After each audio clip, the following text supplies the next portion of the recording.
السلام علیکم. کیا کچھ بولے آپ؟ وہ ہوا یوں کہ دوحہ قطر کے مشاعرے میں مجھے مدعو کیا گیا تھا الحمدللہ. تو انور جلال پوری مرحوم نظامت فرما رہے تھے. انہوں نے کہا کہ میں حیدرآباد سے تشریف لائے ایک طنز و مزاح کے نمائندہ شاعر شاہد عدیلی کو پیش کرتا ہوں. تو جیسے ہی میں مائک پہ آیا سامعین میں سے ایک نوجوان نے اٹھ کے کہا کیا ثبوت ہے کہ آپ حیدرآباد سے ہیں؟ اچھا ثبوت؟ آپ ٹکٹ دکھا دو. جی ہاں والا ثبوت ٹھیک ہے. تو ایک چھوٹا سا واقعہ مجھے سنانا پڑا جب انہیں تسلی ہوئی کہ میں حیدرآبادی ہوں. تو واقعہ یوں ہے کہ ایک مقام پر ایک جاب کے لیے ایک کمپنی میں انٹرویو ہو رہا اور اس انٹرویو لینے والے نے یہ شرط رکھی تھی کہ جو کینڈیڈیٹ جو امیدوار بھی ایک ورڈ میں ایک لفظ میں جواب دے گا اس کا سلیکشن ہوگا. اب ایک صاحب ایک نوجوان کے اندر جانے کے بعد بولے کہ مے آئی کم ان سر. تو انٹرویو لینے والے نے کہا کہ مے آئی کم ان سر. 6 ورڈ ہو گئے ریجیکٹ. پھر دوسرے صاحب کے بولے کہ کیا میں اندر آ سکتا ہوں جناب؟ تو بولے کہ کیا میں اندر آ سکتا ہوں جناب. یہ 7 ورڈ ہو گئے ریجیکٹ. ابھی دونوں بڑے مایوس لوٹے. تو ایک حیدرآبادی وہاں بیٹھے ہوئے تھے. انہوں نے کہا کہ کیا ہوا؟ تو بولے بھائی وہ ہم ریجیکٹ ہو گئے. بولے کہ 6 ورڈ ہو گئے 7 ورڈ ہو گئے. بولے ایک ورڈ میں آنسر دینا. بولے تو اچھا ایسا یہ بات ہے ٹھیک ہے. بولے کہ حیدرآبادی گئے. وہ جانے کے بعد روم کے اندر تھوڑا سا اپنا ہنڈا اندر ڈالا. انہوں نے ڈال کر کہا کہ گھسوں.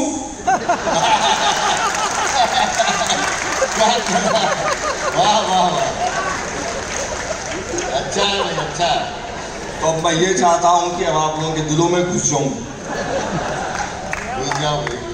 بہرحال بہت شکر گزار ہوں میں انعامدار صاحب کا, ڈاکٹر مہتاب عالم بھائی کا, اسلم چشتی بھائی کا. انہوں نے مجھے آپ کے روبرو ہونے کا موقع عنایت فرمایا ہے. اور ہمارے والد محترم فرماتے تھے کہ مشاعرے میں 2 قسم کے لوگ آتے ہیں. ایک وہ قسم ہوتی ہے جو مشاعرہ دیکھنے آتے ہیں اور درمیان میں سے چلے جاتے ہیں, اور جو مشاعرہ سننے آتے ہیں وہ آخر تک بیٹھے رہتے ہیں. الحمدللہ مشاعرہ سننے والے میری قسمت میں. شکریہ نوازی. بھائی حضرات, طنز اور مزاح یہ دونوں پہلو ہیں. کچھ مزاح کچھ طنز. اگر آپ میرا ساتھ دیں حوصلہ افزائی فرمائیں تو دونوں رخ بھی پیش کروں گا. آپ نے پہلے شروعات کرتا ہوں 4 مصروں سے بطور خاص. علماء اکرام بھی یہاں پر بیٹھے ہوئے ہیں. ایک عالمی المیہ ہے, انٹرنیشنل ٹریجڈی ہے. اس جانب میں نے کوشش کی ہے. مظاہرہ فرمائے پھر اپنی اوقات پہ آتا ہوں. مظاہرہ فرمائے 4 مصرے کہ بطور خاص توجہ چاہوں گا کہ عالمی المیہ ہے صاحب, انٹرنیشنل ٹریجڈی کہ تو مظاہرہ فرمائے کہ کوئی لیمو نہیں ہوگا اور کوئی انڈا نہیں ہوگا. کوئی لیمو نہیں ہوگا, کوئی انڈا نہیں ہوگا, اور کبھی پھر جال سازوں کا کوئی چرچا نہیں ہوگا. کبھی پھر چال سازوں کا کوئی چرچا نہیں ہوگا. میاں انسان کا ایمان اگر مضبوط ہو جائے کوئی عامل نہیں ہوگا, کوئی بابا نہیں ہوگا. کوئی عامل نہیں, کوئی بابا نہیں. شکریہ. مجھے توقع تھی کہ اتنی حوصلہ افزائی تو آپ فرمائیں گے. اور آئیے اب اپنی اوقات پر آتا ہوں. 4 مصرے کا ملاحظہ فرمائیں کہ افروز بھائی کہ 4 دن میک اپ میں تھیں.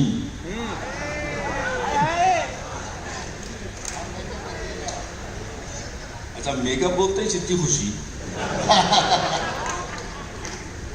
کہ 4 دن میک اپ میں تھیں, گھر میں اجالا ہو گیا.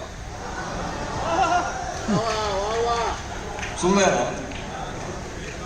4 دن میک اپ میں تھیں, گھر میں اجالا ہو گیا. 4 دن کی چاندنی تھی, پھر اندھیرا ہو گیا. 4 دن کی چاندنی تھی, پھر اندھیرا ہو گیا. اب یہ بطور خاص ملاحظہ فرمائیں کہ 4 دن میک اپ میں تھی, گھر میں اجالا ہو گیا. 4 دن کی چاندنی تھی, پھر اندھیرا ہو گیا. ملاحظہ فرمائیں کہ میں نے اپنی اہلیہ کو خوب پیٹا خواب میں.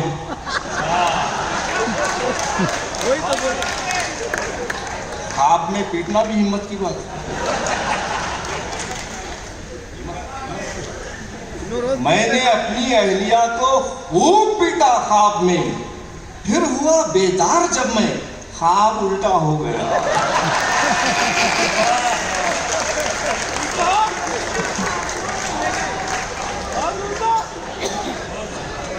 4 دن میک اپ میں تھی، گھر میں اجالا ہو گیا، 4 دن کی چاندنی تھی، پھر اندھیرا ہو گیا۔ میں نے اپنی اہلیہ کو خوب پیٹا خواب میں، پھر ہوا بیدار جب میں، خواب الٹا ہو گیا۔ پھر ہوا بیدار جب میں، خواب الٹا ہو گیا۔ ایک خطہ اور ملاحظہ فرمائیں، دیکھیے یہاں پر میری بیٹیاں، بہنیں، مائیں سبھی بیٹھی ہوئی ہیں، اور یہ جو ساس کا ظلم ہوتا ہے یہ تو نارمل سی عام سی بات ہو گئی ہے۔ تو ان ظالم ساسوں کے لیے میں نے یہ خطہ کہا ہے، یہ چنپا کہا ہے، ملاحظہ فرمائیں بطور خاص کہ بطور خاص ملاحظہ فرمائیں، اور غور سے سنیں میری بچیاں بھی، وہ خدا نہ کرے کہ کل ان پر ظلم ہو جائے تو خطہ وہ ساس کو سنا دینا، ساس سنا۔ ملاحظہ فرمائیں کہ ساس اور داماد کا قصہ پرانا ہو گیا، ساس اور داماد کا قصہ پرانا ہو گیا، اور جو نشانے پر نہیں تھا وہ نشانہ ہو گیا، جو نشانے پر نہیں تھا وہ نشانہ ہو گیا۔ ساس کو کتے نے کاٹا تو ہوا الٹا اثر، ساس تو محفوظ ہے، کتا دیوانہ ہو گیا۔ ظالم ساسوں کا یہ حال ہے۔ اب دیکھیے جب ساس صاحبہ کا ذکر ہوا تو سالے صاحب کا ذکر ہونا بھی بہت ضروری ہے، اور اس میں ایک یہ آزمودہ بھی ہے اور اس میں ایک مشورہ بھی ہے جو بھی جوجھ رہے ہیں ان کے لیے۔ ملاحظہ فرمائے کہ سالے جو ہوئے شامل، بزنس کو لگی دیمک۔ ملاحظہ فرمائے کہ سالے جو ہوئے شامل، بزنس کو لگی دیمک۔ بزنس میں آزمودہ ہے۔ سالے جو ہوئے شامل، بزنس کو لگی دیمک، بزنس میں مجھے اپنے گھپلا نظر آتا ہے، بزنس میں مجھے اپنے گھپلا نظر آتا ہے۔ اور جس دن سے دیا دھوکا مجھ کو میرے سالے نے، جس دن سے دیا دھوکا مجھ کو میرے سالے نے، ہر چور مجھے اپنا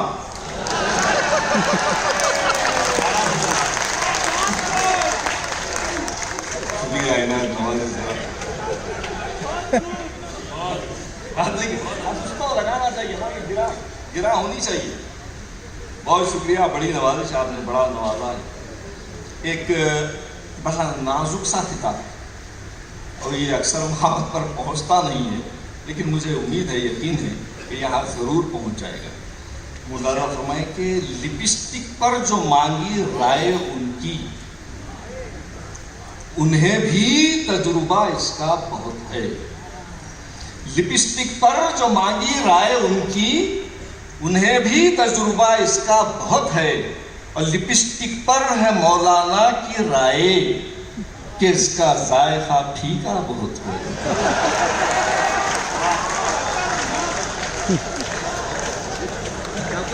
پہنچ گیا ہے۔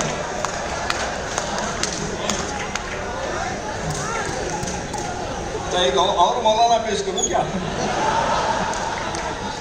ٹھیک ہے، پیش کر دیتا ہوں۔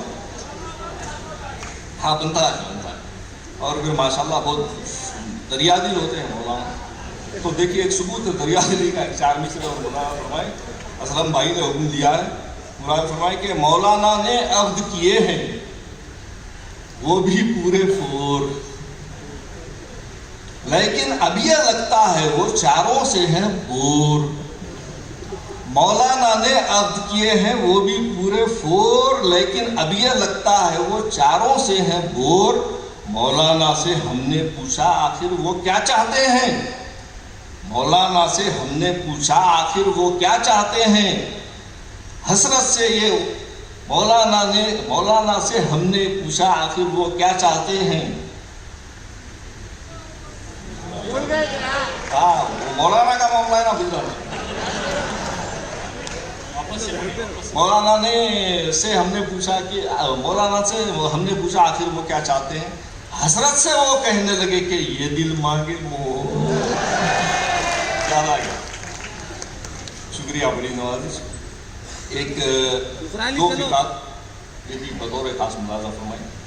طنز ہے اس میں. کوشش کی ہے دیکھیے کہ جو مزاحیہ شاعر ہوتا ہے وہ ہنساتا بھی ہے لیکن اندر سے بہت سینسیٹیو بھی ہوتا ہے, حساس بھی ہوتا ہے, اپنے جذبات پیش کرتا ہے. ملاحظہ فرمائیں کہ وہ بناتا ہے جو فٹ پاتھ پہ پنچر دیکھو. ملاحظہ فرمائیں کہ وہ بناتا ہے جو فٹ پاتھ پہ پنچر دیکھو, لڑکی والوں سے طلب کرتا ہے پلسر دیکھو. ملاحظہ فرمائیں کہ وہ بناتا ہے جو فٹ پاتھ پہ پنچر دیکھو, لڑکی والوں سے طلب کرتا ہے پلسر دیکھو. اور ماں کی خدمت کی کبھی اس کو نہ توفیق ہوئی, پیر بیوی کے دباتا ہے دلدر دیکھو. پیر بیوی کے دباتا ہے. شکریہ بہت بہت. تو یہ تو تھا ان کا حال. ایک اور صاحب ہے, شادی کی بات چل رہی ہے, لڑکی کے والد لڑکے کو روبرو بٹھائے ہوئے ہیں, لین دین کی بات ہو رہی ہے. دیکھیے ان کی کیا خواہش اور فرمائش ہے, وہ اس خطے میں ملازم فرمائیں. اسی قبیل کا خطہ ہے کہ لڑکی کے والد نے لڑکے سے کہا کیا ہے خواہش آپ کی فرمائیے. کہ لڑکی کے والد نے لڑکے سے کہا کیا ہے خواہش آپ کی فرمائیے. توتلا تتلا کے یہ کہنے لگا, توتلا تتلا کے یہ کہنے لگا, ہیرو ہونڈا اسپلنڈر چاہیے. شکریہ حضرت, نوازش بھائی. ایک نظم پیش کرتا ہوں. دیکھیے یہاں پر ہمارے حیدرآباد میں ہیلمٹ پر بہت سختی ہو رہی ہے, ہیلمٹ نہ پہننے پر. تو یہاں پر بھی ہے تو پھر ملاحظہ فرمائیں, یہ خطہ ملاحظہ فرمائیں کہ گاڑی چلاؤ اپنی بہت دیکھ بھال کے, گاڑی چلاؤ اپنی بہت دیکھ بھال کے, اور ہیلمٹ بھی ساتھ رکھو بہت ہی سنبھال کے. ہیلمٹ بھی ساتھ رکھو بہت ہی سنبھال کے. پولیس نے ایک پل ہی میں چالان کر دیا, پولیس نے ایک پل ہی میں چالان کر دیا, سر کو کھجا رہا تھا میں ہیلمٹ نکال کے. شکریہ. ایک خطہ اور ہے, ملاحظہ فرما لیں. پھر اس کے بعد میں اپنی 2 نظمیں پیش کروں گا, اپنی جگہ لے لوں گا. کافی رات ہو گئی اور بھی شکریہ کرام صدر صاحب سے. ہاں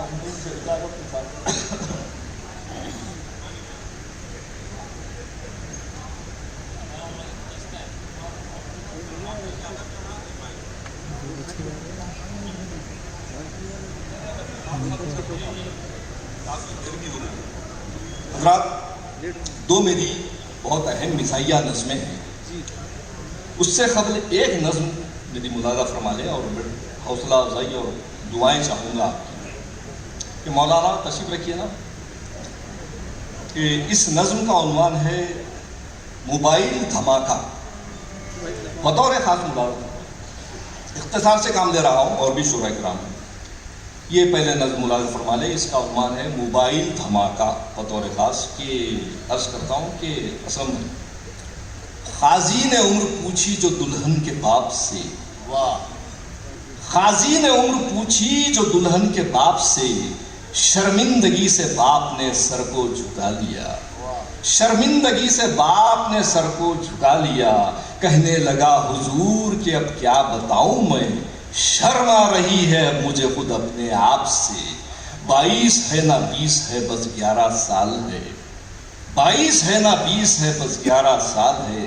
قاضی نے عمر سنتے ہی حیرت سے یہ کہا بس 11 سال ہے, ارے یہ تو کمال ہے. حیرت ہے 11 سال کی چھوٹی سی عمر میں بالغ ہوئی ہے کس طرح کچھ تو بتائیے. حیرت ہے 11 سال کی چھوٹی سی عمر میں بالغ ہوئی ہے کس طرح کچھ تو بتائیے. قاضی کے سوال پہ والد نے یہ کہا یہ بات کافی دیر سے آئی ہے عقل میں, اور دجال جب سے آیا موبائل کی شکل میں. پھل پیڑ پر جو پکنے تھے بھٹی میں پک گئے, لے کر موبائل ہاتھ میں بچے, لے کر موبائل, لے کر موبائل. اور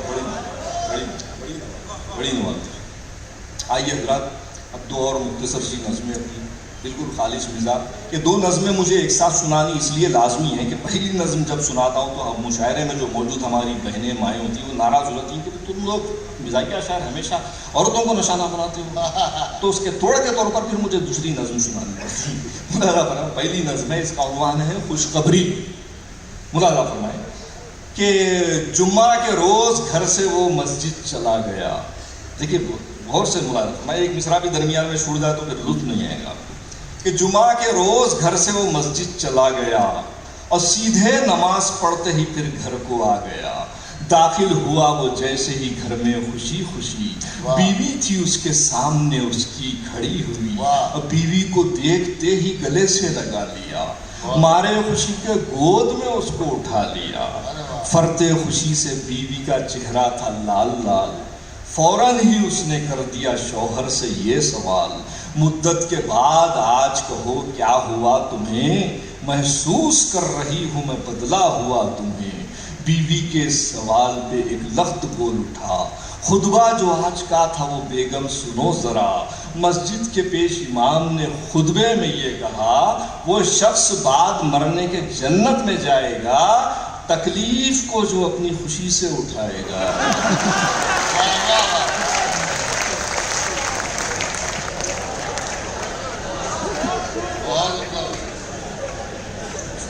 بہت شکریہ، بڑا حوصلہ دیا آپ لوگوں نے، بہت شکریہ نوازش. اب اس کا توڑ سنیے آپ، بڑی مقبول نظم ہے. اس کا عنوان ہے ہینگر. ہینگر خدا صاحب بطور خاص کہ عقد چوتھا نواب صاحب کا خیر خوبی سے ہو گیا پورا. گھر کو لے آئے چوتھی دلہن کو، لے گئے اپنے خاص کمرے میں. ہاتھ دلہن کا لے کے ہاتھوں میں، کھو گئے وہ پرانی یادوں میں. کھولی ایک لخت انہوں نے الماری، اشک آنکھوں سے ہو گئے جاری. پوچھ کر اشک دی دے نم سے، بول اٹھے پھر وہ چوتھی بیگم سے. پہلے ہینگر میں وہ جو ساڑی ہے، پہلی بیگم کی وہ نشانی ہے. اور ہے دوسرے جو ہینگر میں دوسری جان کا غرارہ ہے. اور ہے تیسرے جو ہینگر میں تیسری جان کا شرارہ ہے. روب ایسا تھا میرا تینوں پر، تینوں اللہ کو ہو گئی پیاری. چوتھے ہینگر کی فکر ہے مجھ کو.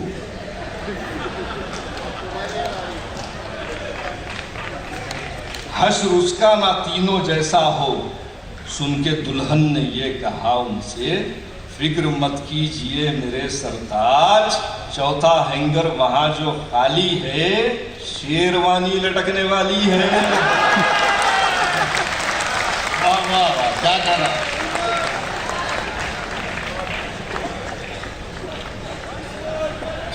دوستو